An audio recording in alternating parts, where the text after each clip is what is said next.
또 내가 내게 이르노니 너는 베드로라 내가 이 반석 위에 내 교회를 세우리니 음부의 권세가 이기지 못하리라. 아멘.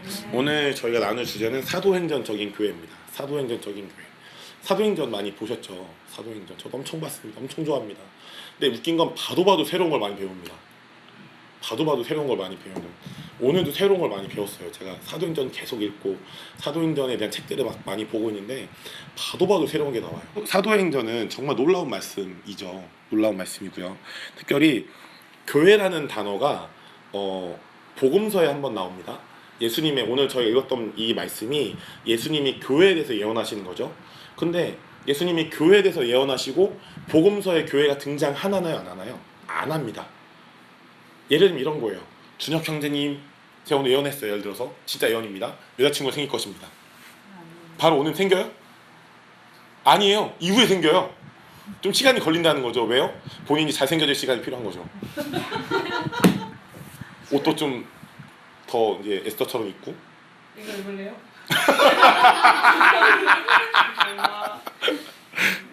예언을 받아도 그 예언이 성취될 시간이 필요하다는 거예요. 마찬가지로 예수님이 교회에 대해서 예언하셨는데 바로 교회가 뿅 생긴 게 아니라 시간이 지나서 사도행전에서 교회가 등장하죠. 근데 오늘 말씀을 보면요, 오늘 말씀이 교회에 대한 예수님의 예언이에요. 여러분 저를 한번 보세요. 예수님이 예언하셨던 분이에요, 아니에요? 예언하셨죠. 심지어 그 얘가 뭐가 있을까요? 요한복음 4장 보면 수가성 여인 처음 만나는데 대화하다 인격적으로 물어보죠. 네 남편 데려와라. 무슨 말이죠? 지금 남편이, 그 여인의 지금 남편이 진짜 남편이 아닌 걸 알고 있었다는 거예요. 그 여인이 얘기하잖아요. 전 지금 남편이 없습니다. 진짜 남편이 아니라고 하죠. 그랬더니 예수님 말씀하시죠. 맞다. 지금 남편이 네 남편이 아니다. 예수님 알고 계셨다는 거죠. 무슨 말이에요? 알고 그것을 예언하신 거예요. 예수님 예언하셨었죠. 근데 예수님이 이 오늘의 본문 말씀은 교회에 대해서 예수님이 예언하신 거예요. 어떻게 예언하시죠? 내가 나의 교회, 예수님의 교회를 세우겠다. 근데 그 교회는 어떤 특징이 있죠? 음부의 권세가 이기지 못한대요. 지옥의 권세, 마귀의 권세가 이기지를 못하는 거예요. 무슨 말이죠? 예수님의 교회는 반드시 음부의 권세를 이긴다는 거예요. 가볍게 이긴다는 거죠. 가볍게요. 가볍게 이긴다는 겁니다. 그렇다면 우리가 여기서 질문을 가져야 됩니다. 그럼 어떻게 하면 음부의 권세를 이길 수 있는 예수님의 교회를 세울 수 있을까? 제가 이것에 대해서 정말 많이 고민했어요. 정말 많이 고민하고 기도하면서 오늘의 말씀을 준비했는데, 오늘의 본문 말씀을 통해서 미루어 본다면요, 음부의 권세를 이기는 예수님의 교회를 세우기 위해서 중요한 힌트가 있다면요, 교회입니다. 교회. 저를 한번 보시죠. 예전에 이명희 목사님이나 이제 이남목 집사님, 전 젊으니까 이 두 분의 나이 때는 한 명의 슈퍼스타 목사님이 교회를 부흥시키고 막 이렇게 하던 때였어요. 조윤기 목사님. 네, 이렇게 하니까 막 일제시대 때 같죠? 두 분 사시던 때가. 네, 조윤기 목사님, 막 이런 뭐 그런 분들, 뭐 감리교회 뭐 김서도 목사님 이런 분들, 그런 분들이 한 명의 슈퍼스타 목사님이 막 이렇게 뜨고 이제 그런 어떤 교회들이 이렇게 컸던. 근데 여러분 지금의 세대는 제가 예언합니다. 절대 한 명의 유명한 슈퍼스타 목사가 뜨는 시대가 아니에요. 왜죠? 예수님 말씀하셨죠. 모든 믿는 자가 손을 얹어 귀신을 떠나가게 하고 기적을 일으키고 병을 고칠 것이다. 근데 예수님 이렇게 말씀하셨나요? 한 명의 슈퍼스타 목사가 기적을 일으킬 것이다 하지 않으셨죠. 모든 그리스도인, 심지어 내가 아들이라고 잘못 예언했던 주영이와 에스더도 귀신을 쫓고 병을 고치고 기적을 일으킬 거다. 저는 잘못 예언하지만 얘는 기적을 일으킬 것입니다. 아멘이시죠? 무명의 그리스도인도 기적을 일으킨다. 무슨 말이죠? 교회는 반드시 승리한다는 거예요. 교회 이론이라면 반드시 예수님이 하셨던 그 이상의 기적도 일으킬 수 있다는 것이죠. 근데 예수님이 복음서에서 교회에 대해서 예언하세요. 어떤 교회요? 최소로 2-3명이 모이는 교회. 2-3 사람이 내 이름으로 모인 곳에 나도 그 중에 있을 것이다. 그래서 저희 교회가 설정한 교회론이 있죠. 2명만, 3명만 있어도 그건 교회가 된다. 교회 개척 어렵다 싶다? 절대 어렵지 않다, 쉽다. 예수님이 복음서에 그 교회에 대해서 말씀하신 이후에 사도행전에서 성령님을 부어주시죠. 그리고 그 이후에 실제로 예수님이 예언하셨던 교회를 태동하세요. 근데 제가 이 설교를 준비할 때 되게 재미있는 사건이 있었는데, 저는 절대 자다 새벽에 깨는 일이 한 번도 없었어요. 진짜 한 번도 없었어요. 정말 평생에 손에 꼽을 정도, 2번 3번 꼽을 정도, 물을 하도 먹어서 화장실 이 정도, 막 이런 그 정도.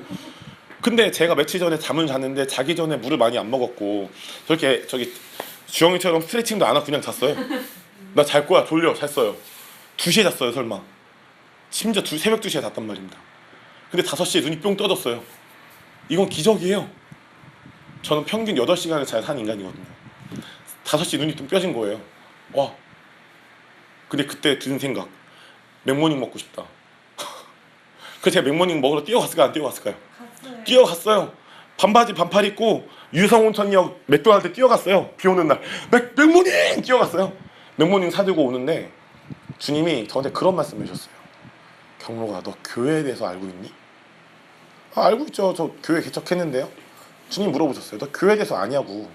안다니까요. 근데 주님은 계속 답장 넣어요. 아냐고. 무슨 말이에요? 전 모른다는 거예요. 제가 물어봤어요. 이제 질문을 계속 같은 게 오니까 계속해도 안 먹히는 거예요. 그래서 답을 바꿨죠. 알고 싶어요. 그러니까 주님이 그럼 사도행전의 교회들을 봐라 얘기해 주셨어요. 그 첫 교회가 예루살렘 교회입니다. 사도행전 5장 1절부터 14절인데 너무 깁니다.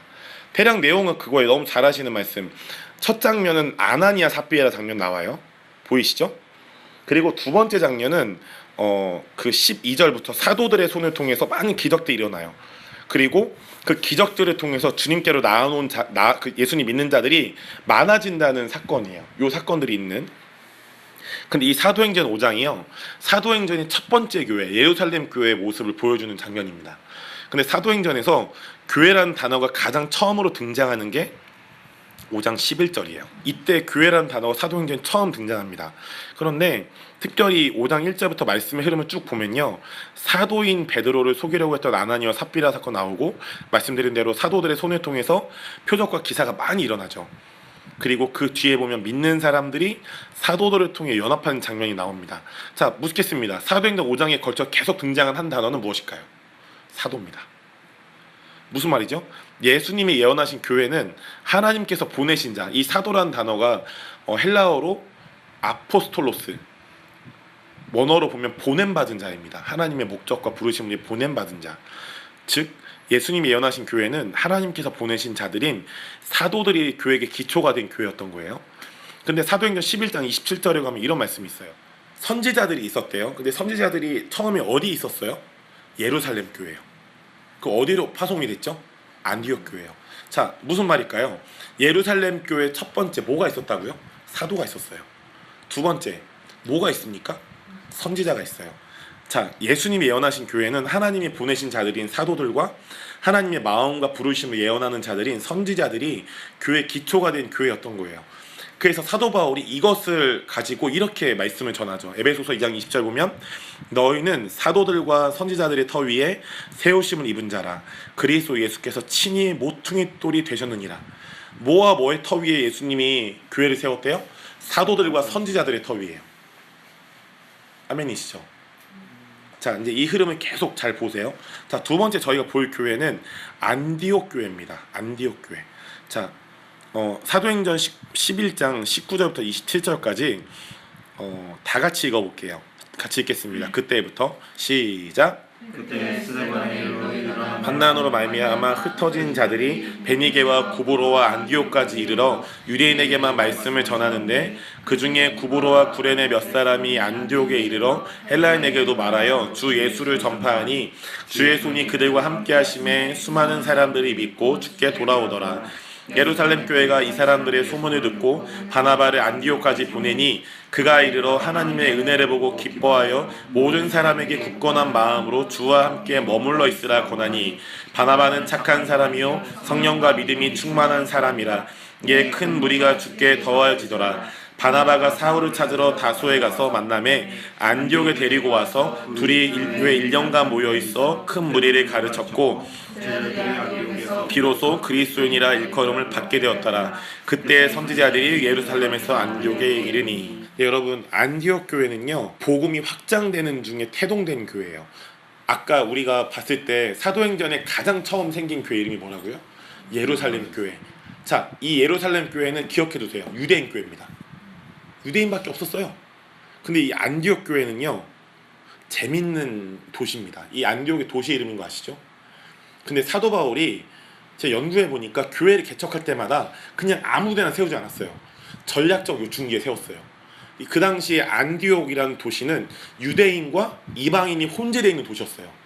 무슨 말일까요? 가장 복음을 효과적으로 전할 수 있는 곳에 사도 바울은 교회를 세운 거예요. 여러분, 제가 예언합니다. 우리 교회가 왜 대전에 생긴 줄 아세요? 왜 서울에 안 생기고? 이겁니다. 대전에서는 모든 곳에 갈 수 있어요. 빠른 시간 안에. 이명용 선생님, 제가 볼 땐 그래서 대전에 오신 거예요. 대전에서는 장유 좀 멀긴 하지만 서울에서 가는 것보다 가까워요. 제가 가봤거든요. 대전에서 어디든 갈 수 있어요. 중간 요충지예요. 전략적 요충지죠, 이 도시가. 그래서 마치 이렇고 같이 사도 바울이 안디옥이라는 도시에 교회를 세운 건 하나님이 주신 전략이었던 거예요. 특별히 연구해 보면 여기 이제 아까 보세요. 말씀을 보시면 19절에 유대인에게만 말씀을 전하는데, 그러니까 유대인에게만 복음을 전했어요. 처음에는. 그래서 유대인만 이제 복음을 들었다가 20절에 보시면 헬라인에게도 말하여 안디옥에 이르러 헬라인에게도 말하여 주 예수를 전파하니 수많은 사람 21절 수많은 사람들이 믿고 주께 돌아오더라. 자, 첫 번째는 유대인이 믿었죠. 그 다음에 누가 믿어요? 이방인이 믿습니다. 자, 그럼 안디옥 교회는 유대인만 있어요? 유대인, 이방인 다 있어요? 두 개 다 있는 거예요. 예루살렘 교회가 유대인만 있었지만 예루살렘 교회에서 뭔가 확장된 느낌. 그런데 이 안디옥 교회가 아까 이제 보시면 이제 유대인과 이방인 이제 복음이 전해지고 교회가 이제 많은 일이 주께 돌아오죠. 그래서 이 안디옥에 교회가 생깁니다. 그래서 어떤 일이 생겨요? 아까 그 말씀 보셨지만 예루살렘 교회에서 누굴 보내죠? 바나바를 보내요.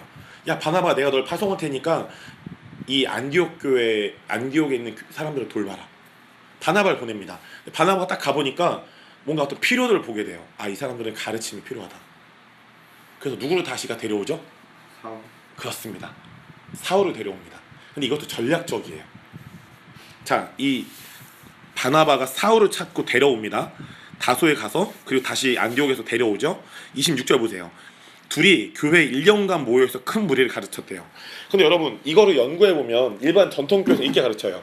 1년 동안 성경을 다 가르쳤다고. 그런데 죽었다 깨어나도 1년 동안 성경 다 가르치기는 불가능합니다. 이건 가능해요. 성경 개관은 가능해요. 근데 1년 동안 66권 다 가르쳤다. 이거는 평생 불가능해요. 목사도 평생 동안 성경을 연구하는 사람이 다 알아서 목회하는 게 아닌 거예요. 아멘이시죠? 그러면 여러분, 힌트가 있어요. 그러면 1년 동안 뭘 가르쳤을까? 자, 힌트가 26절 후반부에 나옵니다.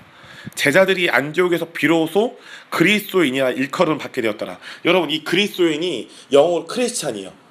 크리스찬이 이 두 단어로 합성이 될 때요, 크라이스트와 이안이란 단어가. 근데 크라이스트, 예수님이란 뜻이죠. 영어로 IAN, 이안이란 단어가요, 작은이란 뜻이 돼요. 그럼 작은 그리스도, 무슨 말이죠? 그리스도인은 작은 예수님이란 뜻이에요. 근데 예수님 뭘 하셨어요? 이 땅에서 공생애 사역하실 때 예언하시고 말씀을 가르치셨고 죽은 자 살리셨고 귀신 쫓으셨고 병자를 고치셨죠. 이해되시죠? 이런 사역을 하셨다는 거예요. 그러면 추측해 봅시다. 안디옥에 있었던 유대인과 이방인들이 예수님을 안 믿었어요. 근데 예수님 믿게 됐어요. 1년 동안 바울과 바나바에게 가르침을 받았어요. 저는 믿어요. 이 1년 동안의 가르침이 성경 66권 다 가르친 게 아니라는 걸. 그럼 뭘 가르쳤을까요? 이겁니다. 사역할 수 있도록 구비한 거예요. 부르심에 따라 너는 예언이 너의 부르심이구나. 그럼 넌 예언을 해라. 너는 병 고치 귀신 쫓는 거구나. 넌 그럼 그렇게 해라. 너는 성경을 잘 가르치는구나. 그럼 넌 그렇게 해라. 각자의 부르심에 따라 부르심에 맞는 어떤 성령의 능력들을 구비해 준 거예요. 지식들을 구비해 준 거죠. 그건 1년 동안 충분히 가능해요. 그렇게 됐을 때 이 제자들이 어떻게 됐죠? 비로소 그리스도인, 작은 그리스도라 일컬음을 받게 되었다는 거예요. 무슨 말일까요? 바울과 바나바에게 가르침 받은 모든 사람들이 예수님처럼 기적을 일으키고 성령의 능력을 나타내고 복음을 전하고 말씀을 전할 수 있게 됐다는 거죠. 아멘이시죠? 이런 비밀이 있습니다. 그리고 바로 뒷장면 27절에 보면 예루살렘 교회에서 선지자들을 안디옥 교회로 파송해 줍니다. 그리고 나서 이제 사도행전 13장 1절부터 4절을 여러분 같이 읽겠습니다. 뒤에 사도행전 13장 1절부터 4절 있죠. 오늘은 말씀이 읽는 게 굉장히 많을 겁니다. 네, 그렇지만 저희가 말씀이 기쁨이니까 읽어보겠습니다. 시작. 안디옥 교회에 선지자들과 교사들이 있으니 곧 바나바와 니게르라는 시므온과 구레네 사람 루기오와 분봉왕 헤롯의 젖동생 마나엔과 및 사울이라. 주를 섬겨 금식할 때 성령이 이르시되 내가 불러 시키는 일을 위하여 바나바와 사울을 따로 세우라. 하시니 이에 금식하며 기도하고 두 사람에게 안수하여 보내니라.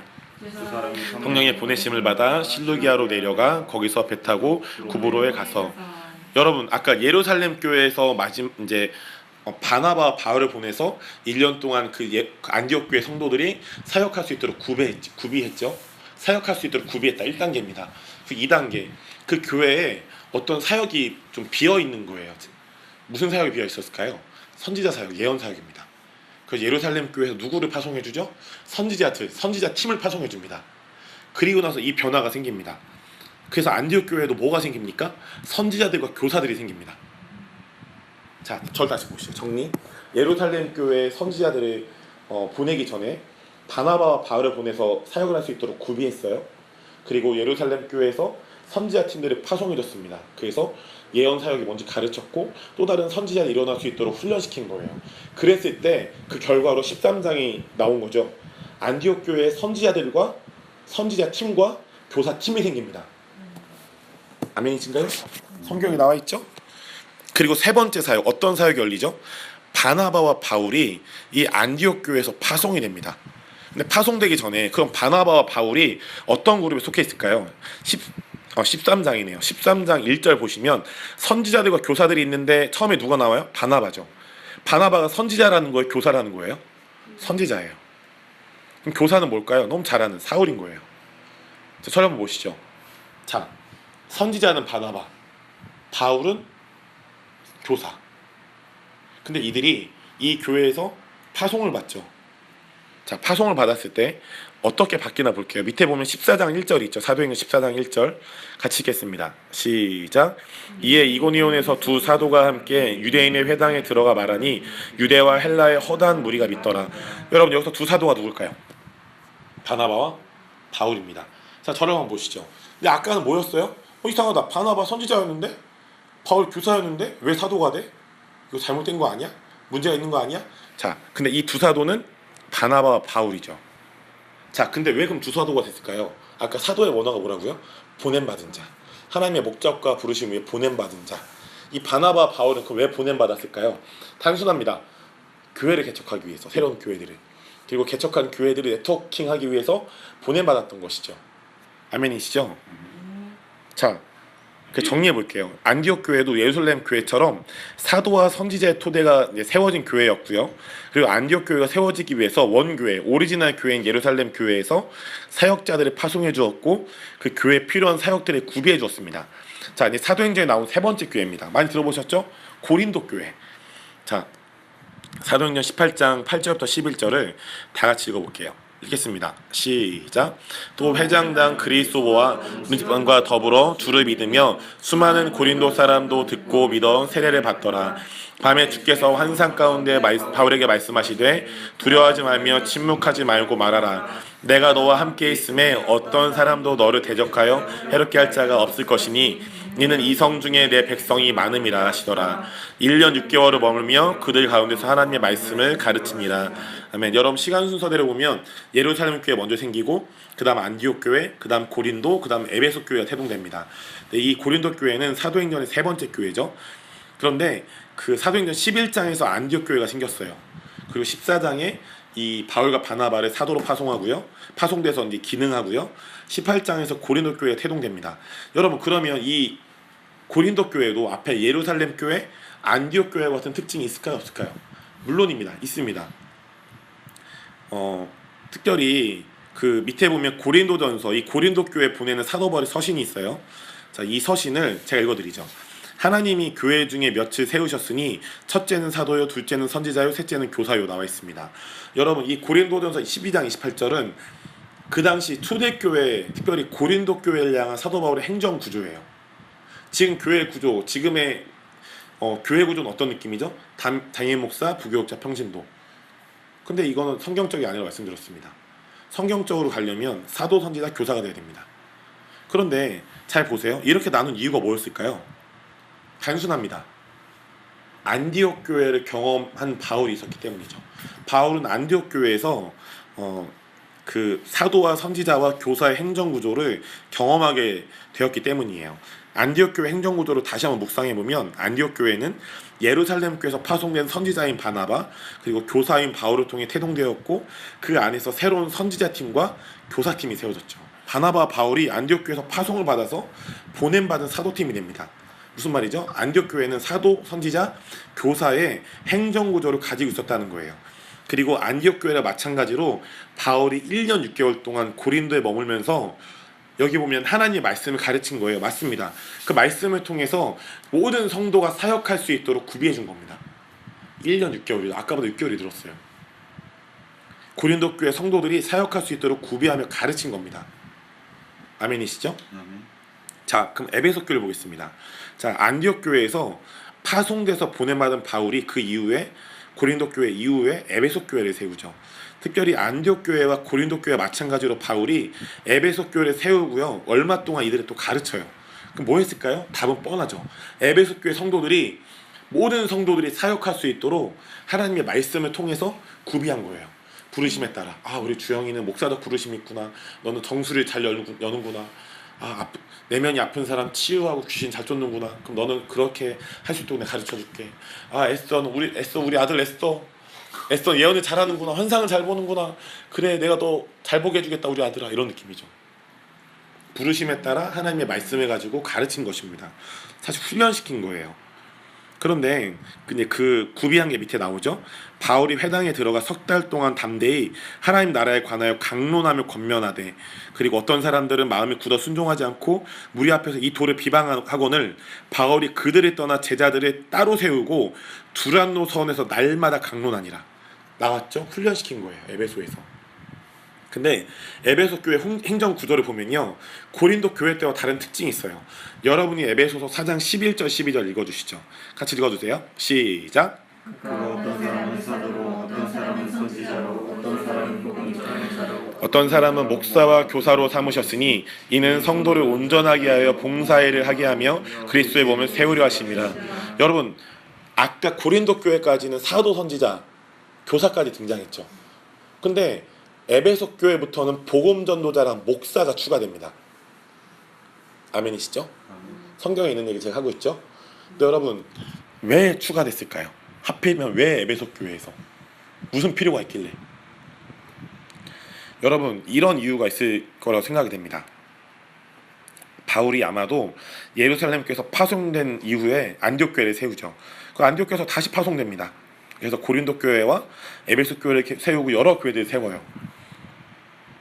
근데 각 교회들이 에베소 교회 개척하고 고린도 교회 개척했는데 그냥 따로 노는 거예요. 따로 국밥처럼. 따로 놀면 안 되니까 어떤 필요들을 보게 된 거예요.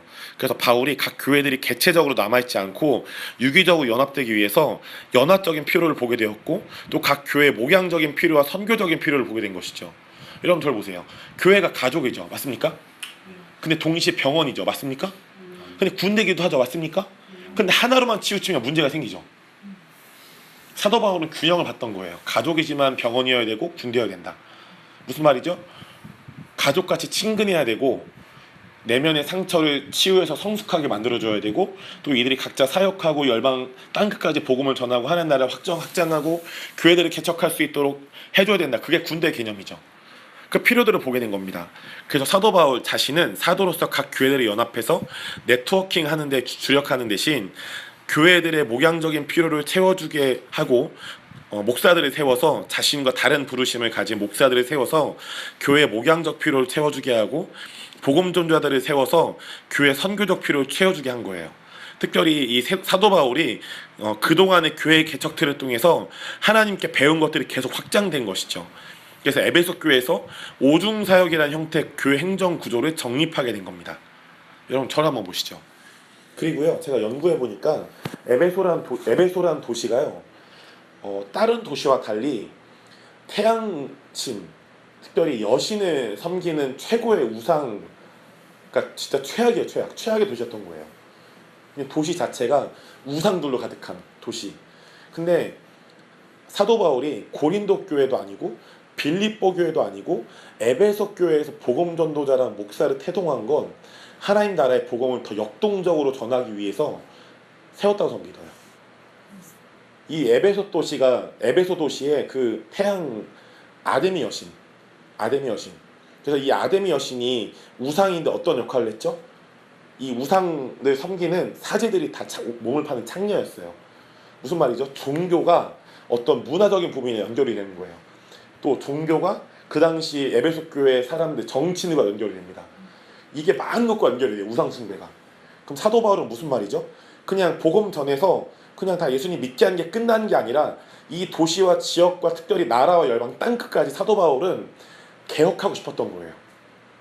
그래서 에베소라는 도시부터 교회부터 복음 전도자와 목사라는 놀라운 초자연적인 기적을 가진 직임들을 등장하게 합니다. 혹시 본인이 복음 전도자와 목사였던 직임으로 부르심 받은 것 같다? 할렐루야입니다. 요즘에 여러분 에베소 교회 이상으로 여러분 대전에는 신천지 본부가 가장 큰 본부가 있죠. 아멘이시죠? 엄청 큽니다.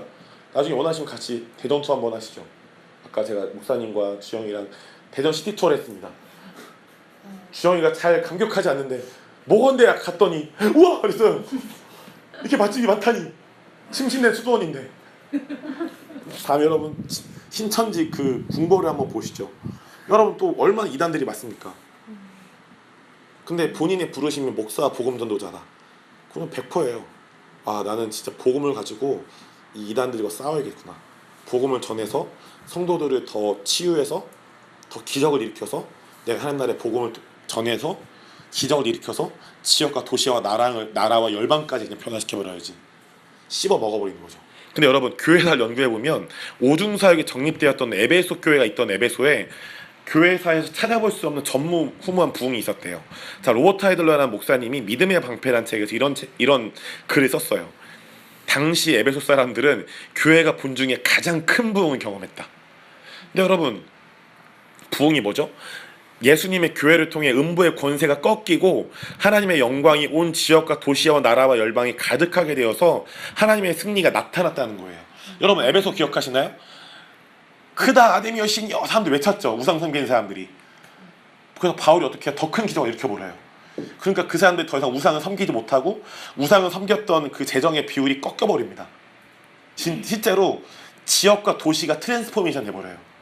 우상 때문에 창출됐던 재정들이 다 마이너스가 돼버리고 하나님을 위해 그 재정들이 들어가게 되죠. 여러분 이게 진짜 이게 부흥이죠. 그렇다면 왜 에베소 지역에만 부흥이 있었을까요? 다른 지역에 왜 부흥이 안 터지고 왜 에베소 지역에만? 제가 생각해본 이유는 그거예요. 하나님이 정말 성경을 통해 성령님을 통해 원하시는 교회 행정구조가 있는데 그 행정구조가 에베소 교회에서 온전히 세워졌기 때문입니다. 전 그게 오중직임이라 반드시 믿어요.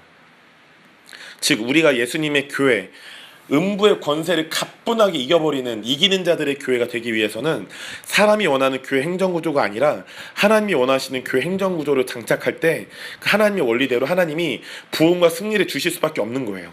여러분 그리고요 방언하시나요? 방언하시죠. 병 고치시죠. 정수리 여시죠. 이거 다 은사잖아요.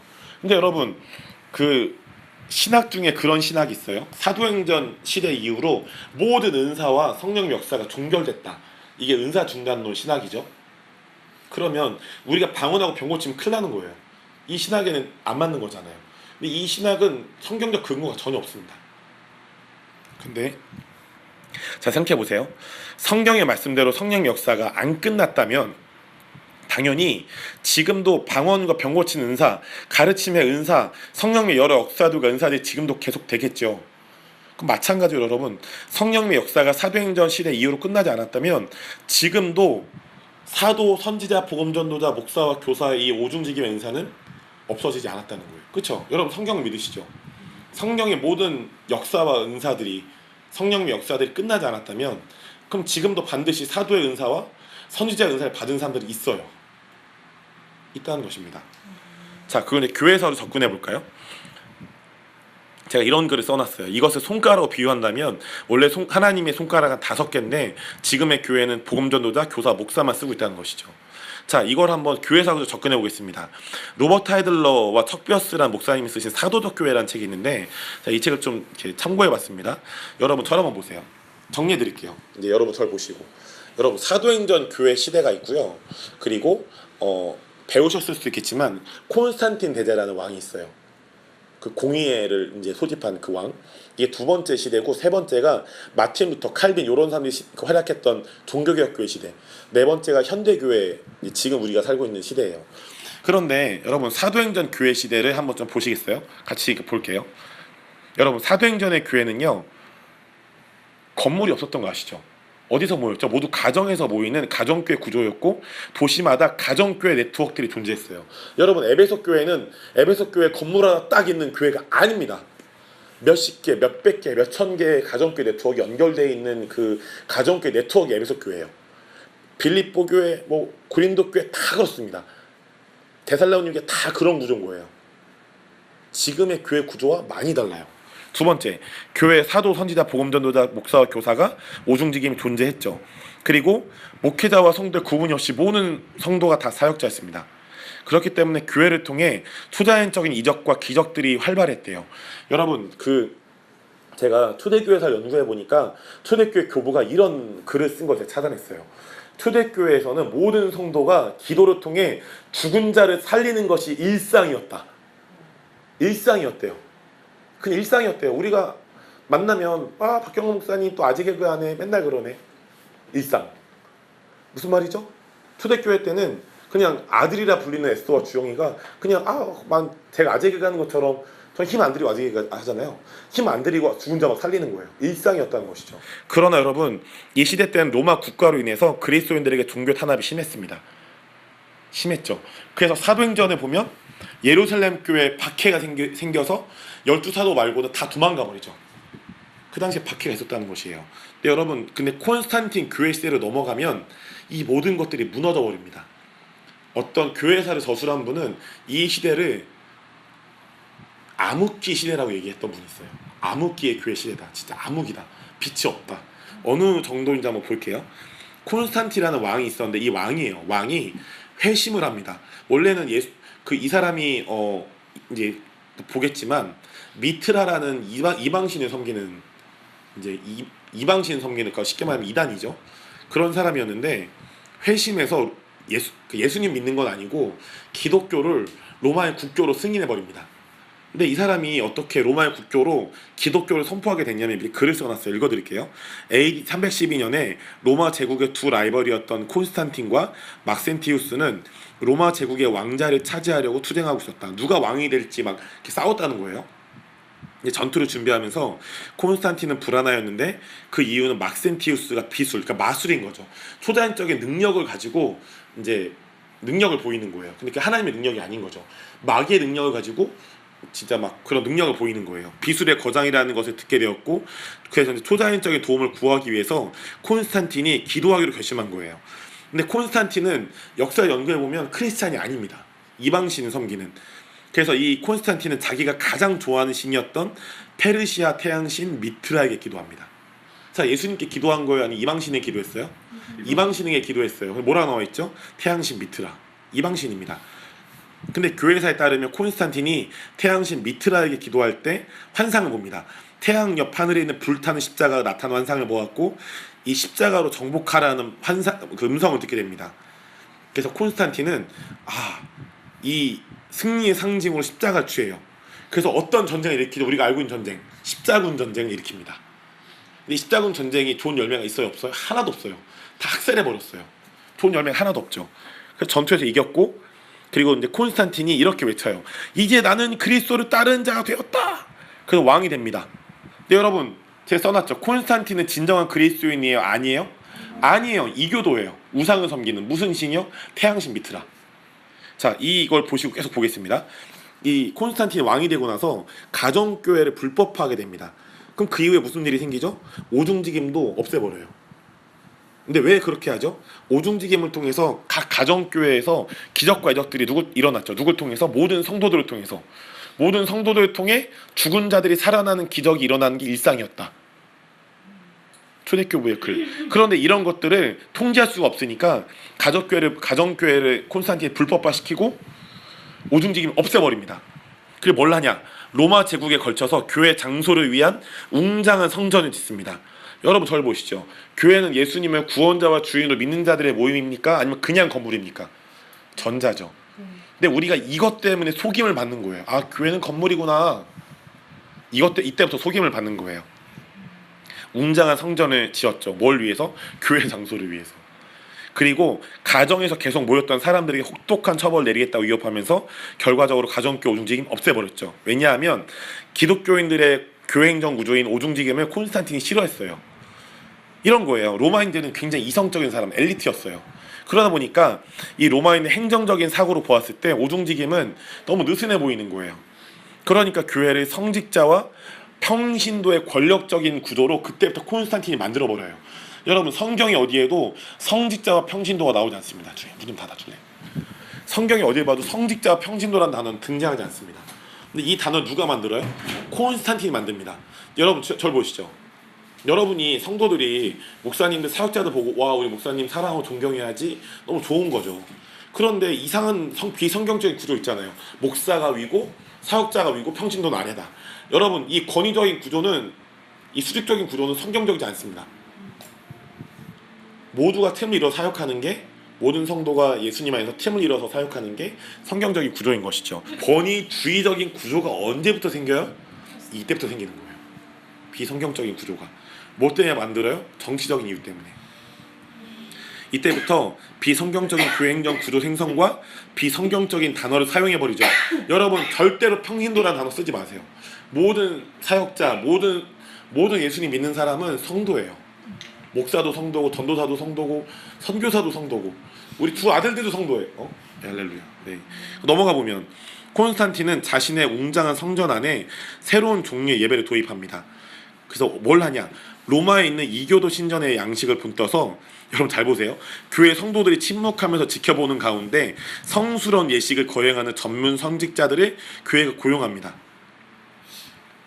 성직자들만 말씀을 전하고 성경도 볼 수 있고 사역할 수 있는데, 평신도들은 절대 사역도 할 수 없고 성경도 볼 수 없고 성경도 가르칠 수 없다. 니네 그냥 양이다. 무력한 양의 이미지가 이때부터 콘스탄틴이 만들어버리는 거예요. 뒤에 나오죠. 평신도들은 더 이상 사역하는 것이 허락되지 않았다. 심지어 중세 암흑기 내내 일반적인 성도들은 교회에서 찬송하는 것조차 허락되지 않았으며, 성도들은 성경을 읽을 수도 가질 수도 가르칠 수도 없었다 나와 있습니다. 여러분, 저 한번 보시죠. 성경에 보면 사도 바울이 그런 얘기를 해요. 자칭 사도라는 자들이 나타날 것이다. 근데 이 말이 그렇게 우리가 와닿아요. 예수님 믿는데, 예를 들어 박경록이라는 목사가 있어요. 예수님 믿는 사람이잖아요. 딱 봐도 아직 가자면 예수님 믿잖아요. 귀인 들린 거 아니겠죠? 네. 예수님만이 이 영혼 쫓을 수 있는데, 근데 제가 예수님을 믿는데 제가 오늘부터 외치는 거예요. 난 사도예요. 난 사도예요. 그러면 이런 거죠. 이런 말씀을 딱 끄집어서 어쭈 네가 박경록 자칭 사도로 했어? 넌 잘못된 거야. 이렇게 묻잖아요. 근데 제가 어느 날 성경을 묵상했어요. 그럼 사도 바울도 이 논리에 걸려요. 왜요? 사도 바울이 서신서의 초반에 뭐라고 써요? 예수 그리스도의 사도인 나 바울은. 그럼 여러분 보세요. 자칭 사도라는 이 개념으로 걸려면 사도 바울도 내가 사도라고 하면 안 돼요. 근데 자칭 사도가라는 사람들이 등장할 것이다 라는 구절이 계시록에 나오죠. 이 계시록은 무엇입니까? 교회에 대한 예언의 말씀이에요. 근데 제가 교회사 연구해 보니까 재밌는 걸 발견했어요. 콘스탄틴이 실제적으로 교회사 연구해 보면 한 교회를 세워요. 그 교회 이름은 거룩한 13사도들의 교회예요. 거룩한 13사도들의 교회. 자, 12명의 사도가 있고 1명의 사도가 더 있다는 거예요. 자, 12명의 사도 뭡니까? 성경이 나오면 12사도예요. 그럼 1명의 사도는 누굴 말하는 걸까요? 콘스탄틴 지를 말하는 거예요. 근데 여러분 절 보세요. 콘스탄틴을 보시죠. 콘스탄틴 예수님 믿었어요? 안 믿었어요? 안 믿었어요. 근데 뭐라고 외쳐요? 나는 사도야. 여러분, 이거 제 묵상입니다. 사도 요한은 사도로서 어떤 예언의 영을 가지고, 제가 보기엔 이 콘스탄틴이 나올 거를 예언적으로 알았을 것 같아요. 여러분 진짜 믿으세요? 진짜죠. 여러분, 자칭 사도라는 게 잘못되어 있다면 사도 바울도 걸린다니까요. 자기도 사도 바울도 그 개념이 잘못된 거라면 자기를 나 예수의 사도다, 나 예수의 사도야. 고린도 전서과 후서 보면 자기가 사도라고 완전 저거 하잖아요. 공표하잖아요. 그리고 자기를 사도라고 인정하지 않는 자들에 대해서 자기가 변명하잖아요. 그럼 자기도 나 예수님의 사도 하지 말아야죠.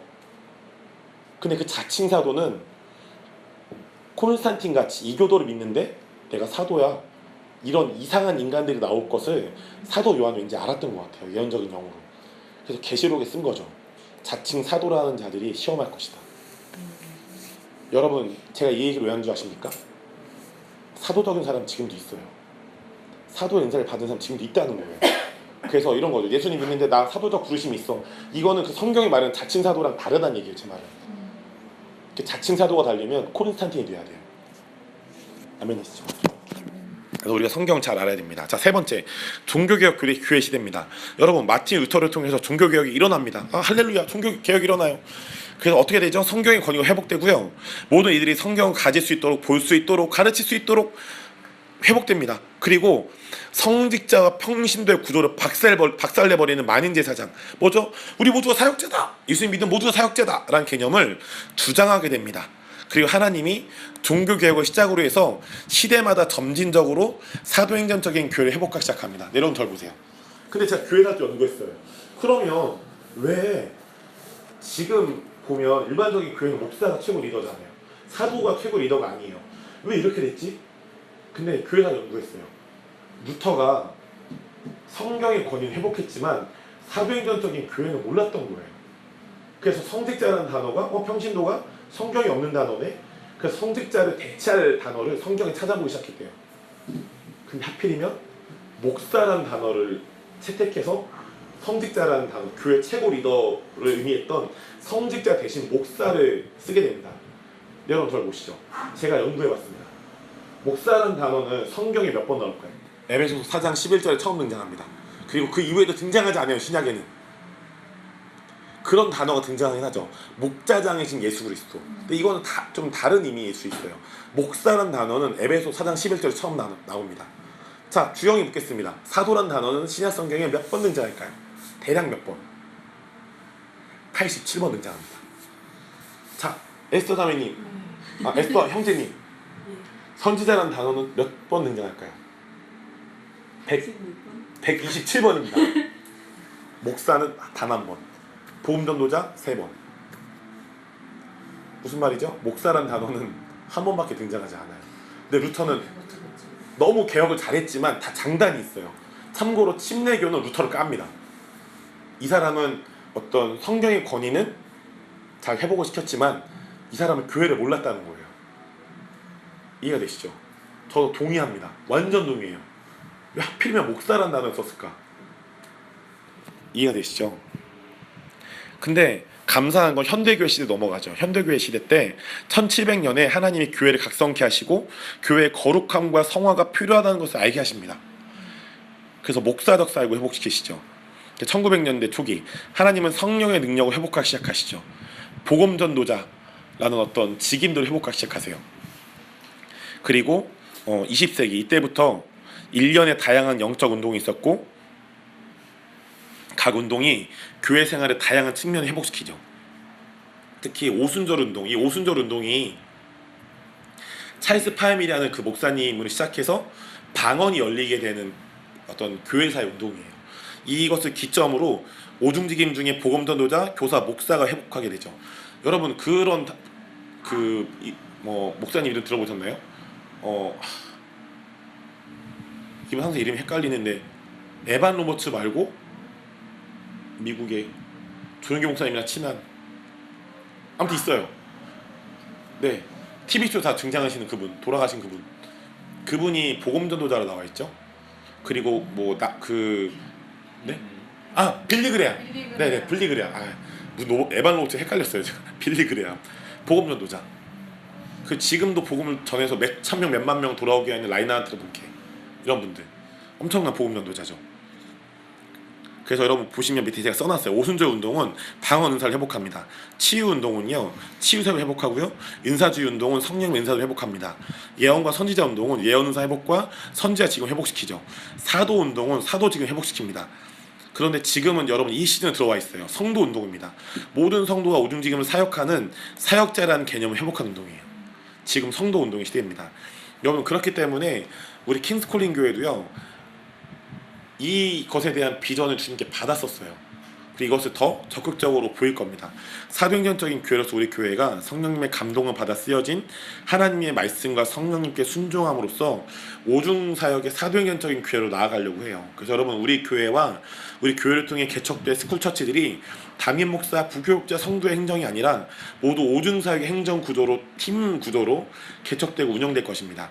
여러분, 그렇다면 오중사역이 무엇이고 각각의 부르심이 무엇인지 짧게 살펴보고, 그럼 내가 어떤 오중직임이 있나 확인해보고 우리가 기름 부은 시간을 가져보죠. 여러분, 오중사역이 무엇인가 나와 있습니다. 오중사역이 무엇인지 에베소 4장 11절 12절 나와 있습니다. 다 같이 읽어주시죠. 시작. 어떤 사람은 사도로, 어떤 사람은 선지자로, 어떤 사람은 복음 전하는 자로, 어떤 사람은 목사와 교사로 삼으셨으니 이는 성도를 온전하게 하여 봉사일을 하게 하며 그리스도의 몸을 세우려 하심이라. 여러분, 먼저 오중사역의 목적을 살펴보겠습니다. 12절에 나와 있죠. 먼저 성도를 온전하게 하여, 이것은 성도의 내면의 성숙을 얘기하는 거예요. 여러분, 그렇기 때문에 저희가 이번에 2박 3일이라는 황금의 시간을 들여서 수련회를 갑니다. 가면 뭐 하냐고요? 내적 치유에 대해서 배우고 시습하고 사역받고 사역할 겁니다. 내적 치유가 필요합니까? 그냥 위로받고 눈물, 나를 아들이라고 그랬어 박경록 목사님이, 이 나쁜 놈, 그냥 위로받고 끝낼 거예요? 아니요. 치유돼서 다른 사람을 치유시키기 위한 사역을 우리가 구비하도록 수련회를 하는 겁니다. 특별히 이번 수련회를 통해서 2박 3일 동안 오중직임 중에 목사적 사역을 구비시킬 겁니다. 목사라는 직임은 이따 보겠지만 하나님이 보내신 양들을 잘 돌보고 그 양들의 내면을 치유해주고 회복시켜주는 부르심이죠. 그런 은사예요. 이번 수련회를 통해서 우리가 목사적 사역을 풀어놓을 것이고, 그것을 통해 우리의 내면이 더 성숙될 수 있는 발판을 마련할 것입니다. 두 번째, 봉사일을 하게 한다. 이것은 이 봉사라는 단어가 헬라어 원어로 디아코니아, 사역입니다. 그냥 뭐 주차 봉사요, 뭐죠, 식당 봉사요, 이것도 물론 사역이죠. 근데 더 본질적인 사역, 예수님 뭐라고 말씀하셨죠? 성도들에게 너희는 나보다 더 큰 일을 할 것이다. 그럼 무슨 말이에요? 예수님이 죽은 자 10명 살렸으면 저희는 한 3,000명 살려야 돼요. 예수님이 아픈 자 한 300명 살렸으면 우리는 3만 명은 고쳐야죠. 더 큰 일을 하게 될 것이다 주님 말씀하셨죠. 무슨 말이죠? 성도의 능력의 충만이에요. 은사와 기름 부으심의 충만. 세 번째, 그리스도의 몸을 세우려 하심이라. 이것은 성도들이 더 깊은 교제를 이루고 새로운 교회들을 개척하는 것을 말씀하신 것입니다. 자, 그럼 오중사역이 무엇인가 살펴보겠습니다. 첫 번째, 사도라고 나와 있는데, 여러분 이 사도에 나온 문장을 다 같이 읽어볼게요. 시작. 사도들은 교회의 질서를 세워서 하나님의 권위를 나타내며 다른 4가지 은사가 기능하도록 하며 성도들을 개별적으로 사역의 자리로 파송한다. 또한 새로운 교회들을 개척하고 교회들과 단체들, 사역자들을 네트워킹한다. 아멘이시죠? 특별히 다른 4가지 은사가 기능하도록 하며라는 것은 아까 제가 임파테이션이라는 단어를 설명했잖아요. 사도 바울이 로마서 1장에 내가 신령한 은사를 너희에게 나누기 원한다 라고 하잖아요. 그 사도적인 은사 부르심이 있는 분들은 나머지 선지자, 복음 전도자, 목사와 교사의 어떤 은사와 기름 부으심도 다 갖고 있어요. 왜 다 갖고 있죠? 나눠주기 위해서. 그런 은사가 없는 사람들을 발굴해서 이 사람이 그런 어떤 본인의 오중직임이 무엇인지 알게 하고 그런 오중직임의 높은 부르심으로 나아갈 수 있도록 은사와 능력들을 구비해 주는 거예요. 잘 훈련시키고. 그게 사도의 역할 중에 하나라는 것이죠. 그게 다른 4가지 은사가 기능하도록 하며 성도들을 개별적으로 사역 자리를 파송한다. 우리가 파송한다고 생각하면 이명희 선교사님처럼 선교사님 잘 가세요 이런 거 생각하잖아요. 그것도 물론 맞아요. 근데 사역의 자리를 파송한다는 건 이남목 수사님 같은 거예요. 이남목 수사님이 우리 교회를 세우기 위해서 킹스즈비 교회에서 우리 교회로 파송이 되셨죠. 아멘이시죠. 근데 집사님이 머나먼 서울에서 대전으로 파송되셨나요? 대전에서 우루과이로 파송되셨나요? 아니죠. 집사님은 그냥 삶의 자리를 사시는데 사역을 할 수 있도록 사역의 자리로 파송이 되신 거죠. 이런 원리를 얘기하는 것입니다. 아멘이시죠? 그래서 우리의 모든 삶의 터전이 사역지인 것이에요. 자, 두 번째, 선지자. 다 같이 읽겠습니다. 선지자들은요. 시작. 선지자들은 비전과 방향을 제시하면서 하나님의 마음과 생각을 하나님의 백성들에게 드러내고 그들의 부르심과 하나님의 마음을 예언한다. 이 문장 그대로입니다. 여러분 교사 읽겠습니다. 교사 시작. 교사들은 하나님의 백성들이 성장하고 그들의 부르심을 이룰 수 있도록 이해와 가르침과 훈련을 제공한다. 자, 목사 읽을게요. 목사 시작. 목사들은 위로와 돌봄과 보호를 제공함으로써 하나님의 양들을 돌보며 그들의 내적인 상처를 치유해주는 목자로서의 역할을 한다. 아까 제가 말씀드렸죠. 자, 복음전도 읽겠습니다. 복음전도자 시작. 복음전도자들은 사람들을 구원한다. 또한 이들은 교회의 기적과 표적과 이사를 행한다. 자, 여러분 사도행전에 보면 빌립이라는 집사님이 예루살렘 교회에서 도망가서 어디로 갑니까? 사마리아 교회로 가죠. 그래서 뭐예요? 나는 교회에서 도망 나왔다. 띵까띵까 놀고 박경록처럼 놀아야지. 이렇게 노나요? 아니면 아픈 자를 치유시키고 귀신 들린 자 귀신을 쫓나요? 후자죠. 후자입니다. 어떻게 해요? 이렇게 해서 믿지 않는 자들에게 복음을 전해요. 무슨 말이죠? 이 복음 전도자로서 부르심이 이 빌립 집사님한테 있었는데 이분이 복음 전도자의 부르심 안에서 놀라운 기적과 이적들을 일으킴으로써 믿지 않는 자가 예수님을 믿게 한 겁니다. 뭘로요? 능력 전도를 한 거예요. 성령의 능력으로 예수님을 전한. 그렇게 돼서 믿지 않는 자들이 예수님 믿게 되고 새로운 교회들이 생깁니다. 복음 전도자들은 이렇게 복음을 전한다는 것이죠. 물론 말로도 전하고요. 여러분 세 번째는 저희가 보아야 될 건 오중사역의 특징입니다. 제가 진짜 놀라운 부분을 제가 하나님 기도 그때 새벽에 배웠는데 마태복음 9장 17절 같이 읽을게요. 시작. 새 포도주를 낡은 가죽 부대에 넣지 않으니 그렇게 하면 부대가 터져 포도주도 쏟아지고 부대도 버리게 됩니다. 새 포도주는 새 부대에 넣어야 아멘입니다. 여러분 이 오중사역을 성경으로 비유할 때 주로 방금 저희가 읽었던 본문인 마태복음 9장 17절에 등장하는 새 가죽 부대로 비유해요. 특별히 여러분 이 예수님의 시대에는요 포도주를 가죽 부대에 넣어서 보관했는데 새로운 가죽 부대일수록 신축성과 유연성이 좋았대요. 반대로 낡은 가죽 부대일수록 신축성과 유연성이 좋지 않았던 것이죠. 근데 예수님이 새 포도주는 어디에 넣어야 된대요? 새 부대. 왜 그렇게 말씀하시죠? 새 포도주를 낡은 가죽 부대에 넣으면 터진대요. 둘이 융합이 안 된다는 거예요. 왜요? 낡은 가죽 부대는 신축성과 유연성이 없다는 거예요. 그러면 여기서 새 포도주는 은혜로 의미되는 성령님을 의미합니다. 새 부대는 뭐죠? 그 부대는 뭘 의미하는 거예요? 성령님이 오실 교회를 의미하는 겁니다. 그러면 이 새 가죽 부대가 오중사역과 무슨 관계가 있죠? 여러분 저를 한번 보세요. 새 가죽 부대는 뭐가 있다고요? 신축성과 유연성이 있어요. 근데 이 새 가죽 부대를 오중사역으로 많이 비유한다고 했습니다. 여러분 바나바라는 인물이 사도행전에 나와요. 바나바 처음에 어디 등장하나요? 사도들의 발 앞에 예루살렘 교회 교인들이 돈을 줍니다. 근데 바나바라는 사람이 이제 재정을 둬요. 근데 그 바나바라는 사람의 그 인포메이션이 성경에 나와요. 레위지파 바나바가 그의 재정을 사도들의 발 앞에 두었다. 근데 여러분 레위지파라는 단어가 힌트예요. 레위지파는 자기 소유를 가질 수 있어요, 없어요? 사유재산 못 가져요. 근데 이 바나바는 그 무슨 말이죠? 레위지파인데 불법적으로 사유재산을 갖고 있었단 말이에요. 근데 그거를 사도에게 주었다는 말은 그가 그 사이에 회개했다는 것이죠. 아, 내가 레위지파인데 내가 사유재산 갖고 있었구나. 내 이러면 안 되지. 주님 회개합니다. 회개하고 사도들의 발 앞에 제정을 줍니다. 그리고 시간이 지나서 바나바가 예루살렘 교회에서 파송이 되죠. 안디옥 교회 갑니다. 안디옥 교회 갔을 때 아까 저희가 사도행전 13장 1절을 보았죠. 안디옥 교회에 선지자들과 교사들이 있으니 첫 번째 누가 나와요? 바나바 안디옥 교회에서 뭐가 된 거예요? 선지자. 그럼 예루살렘 교회에서 뭐였죠? 찌질이. 이런 거예요. 일어나서 죄송합니다. 겁나 찌질이. 하나님의 부르심이 레위지파인데 그 부르심 지키지 못하고 부르심 그냥 별로 뻥 차버리고 나는 사유재산 입고 살 거야. 나는 부르심 필요 없어. 이랬는데 회개한 찌질이. 그 찌질이가 주님의 부르심을 찾아 파송돼서 안디옥에 갔을 때 선지자가 됩니다. 그리고 거기서 13장에서 파송돼서 여러 이제 지역에 돌아다니면서 교회를 개척하면서 14장 1절에 사도가 되죠. 바나바가. 아멘이시죠? 제가 뭘 얘기하고 싶은 건 이해가 가시겠어요? 여러분 새 가죽 부대는 신축성과 유연성 있죠.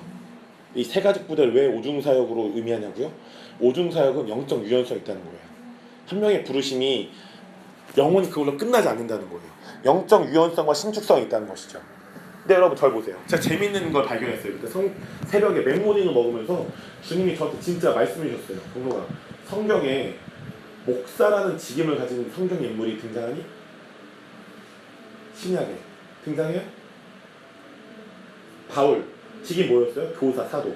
바나바 선지자, 사도. 그리고 로마 교회 보면 유니아 여자죠. 여자 사도였어요. 자, 그러면 묻겠습니다. 성경 인물이 신약의 성경 인물인데 목사라는 직임을 갖고 있는 사람이 있었나요? 없어요. 예수님이 목사셨지만 예수님 이외에는 없어요. 그런데 더 웃긴 건 목사라는 직임을 가진 사람이 있다고 쳐봐요. 근데 목사라고 그 직임을 가진 사람이 다른 직임으로 바뀐 형태도 없어요. 없어요. 신약에 나오지 않아요. 무슨 말이죠? 이 오중직임은 세가족 부대인데 이 세가족 부대처럼 영적 유연성과 신축성이 있다는 거예요. 그 사람의 부르심이 딱 그거로 끝나지 않고 하나님의 뜻과 때에 따라 계속 유연성 있게 신축성 있게 변한다는 거예요. 아멘이시죠? 이게 이 비밀이 여기 담겨져 있습니다.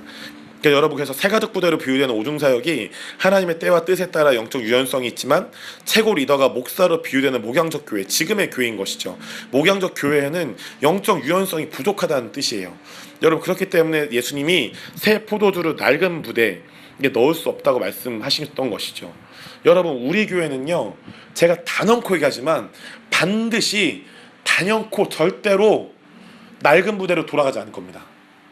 낡은 부대는 새 포도주를 담을 수가 없어요. 반드시 우리 교회는 새 포도주를 담고 싶습니다. 나도 우리 교회가 뭔 짓을 해서라도 새 포도주이신 성령님 역사에 쫓아가야 됩니다.